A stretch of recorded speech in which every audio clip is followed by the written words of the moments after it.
Do you wish you could have a daily shot of extra energy without having to resort to energy drinks, caffeine, or a nap? On today's episode, we'll look at the benefits of meditation and how it can help keep us perky during the day. I'm Jay, and this is Somnilopod.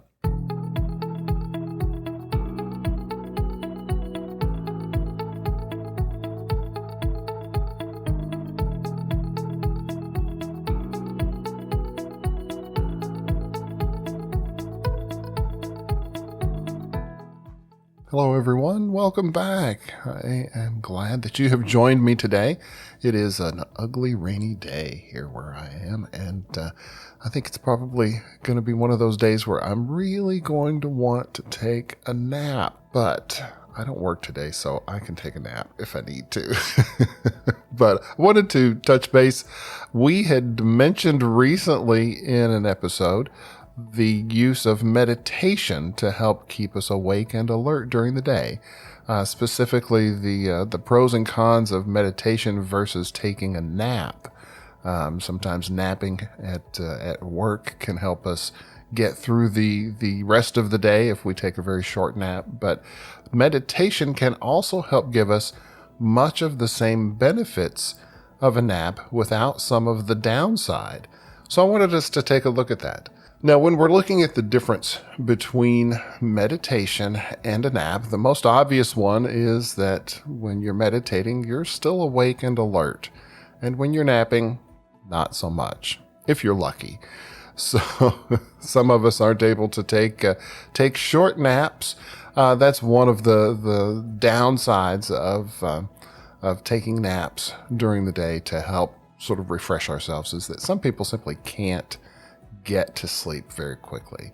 As we had mentioned, the use of a power nap, a 20 to 30 minute nap, can be beneficial, but 20 to 30 minutes of meditation can give us many of those same effects. Researchers have looked at the use of meditation, and typically what they do, they look at patients or they look at subjects that are meditating regularly. And the reason I point this out is because meditation and getting the benefits of meditation increase over time and use. So, for example, meditation is a skill, just like if you were training for a marathon. You need to build up those meditation muscles in order to be able to get the full benefit. Now, what are some of those benefits?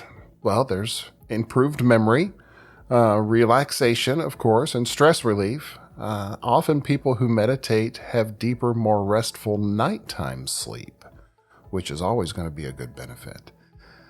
Interestingly, scientists have found that patients who meditate perform better on psychomotor vigilance tasks, so they have a better ability after they meditate to focus and to concentrate.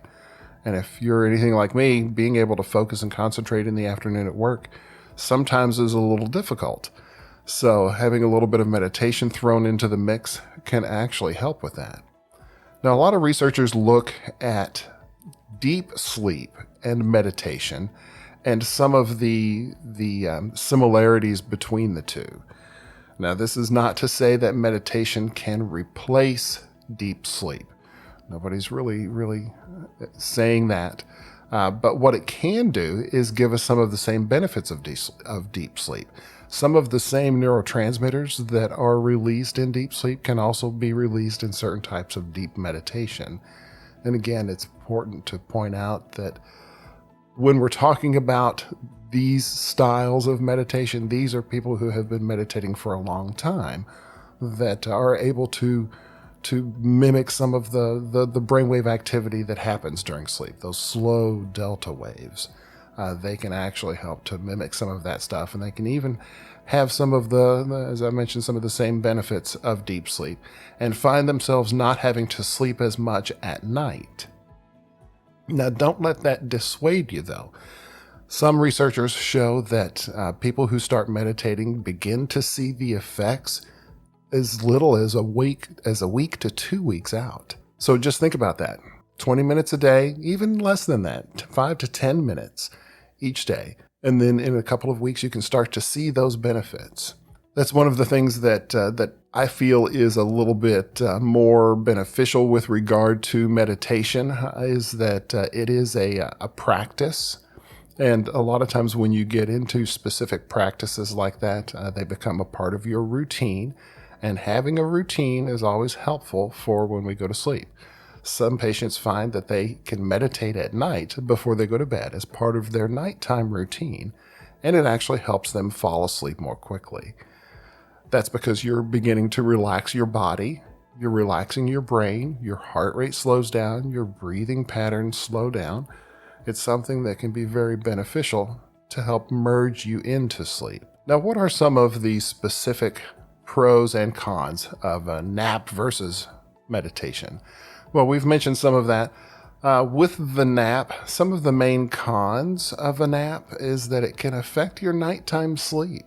You don't necessarily want to be napping a lot during the day because it can affect the depth and the length of your nighttime sleep. Some of the cons of meditation can actually be similar in that it can cause some frustration for some people. You begin to, especially early on in your meditation practice, you begin to meditate, you find your mind wandering. It can be very difficult to get back into that relaxed state. So some people will find that early on they have increased anxiety, as I say specifically in beginners, and they can be frustrated with their meditation practice and let it fall away to the side so that they don't do it long enough to be able to get the benefits of the actual meditation. So you might be thinking, how we talk about all of these people that have been meditating for years, and I picture people sitting on a rock by a river, wrapped in loose clothing and just in the lotus position and able to block out the world. That's what I picture when I think of people doing deep meditation. But it really can be so much simpler than that. So I found some guidelines from mindful.org on how to get started with your meditation practice. And honestly, it's very simple. Some of the guidelines that they recommend are to simply take a seat, find some place where you feel calm, comfortable, and that is quiet enough to be able to let you focus on some things. Usually you want to set a time limit, and I actually do this as part of my lunch break at work. I'll set myself a 5-minute timer and just shut my office door and give myself a few minutes to just sort of breathe and pay attention to what my body is doing. And that's another one of the recommendations that they give, is to notice what your body is doing. Notice how you feel. It's similar to some of the progressive relaxation stuff that we talked about in an earlier episode. So notice from your head to your feet, or from your feet to your head. Just begin to feel that area of your body. Notice it, let it relax, just work your way down your body. And then you just simply want to focus on your breathing.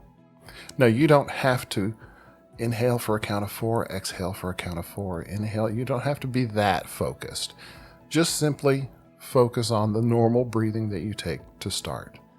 You will find that as you do that, you will be better able to do things like take slow, even breaths, get those to where they are a little bit longer each time to help promote some of that physical and mental relaxation.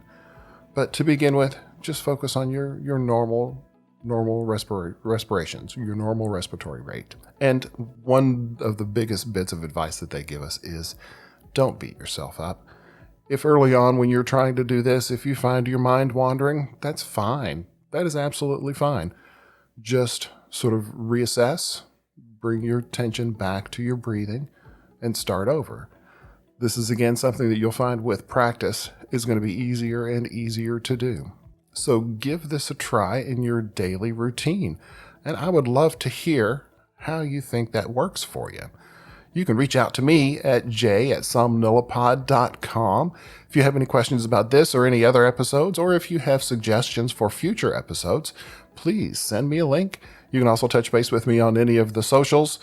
the Instagram, the Twitter, the Facebook, and the YouTubes. So until we talk again, please remember to make sleep a priority. Thanks so much.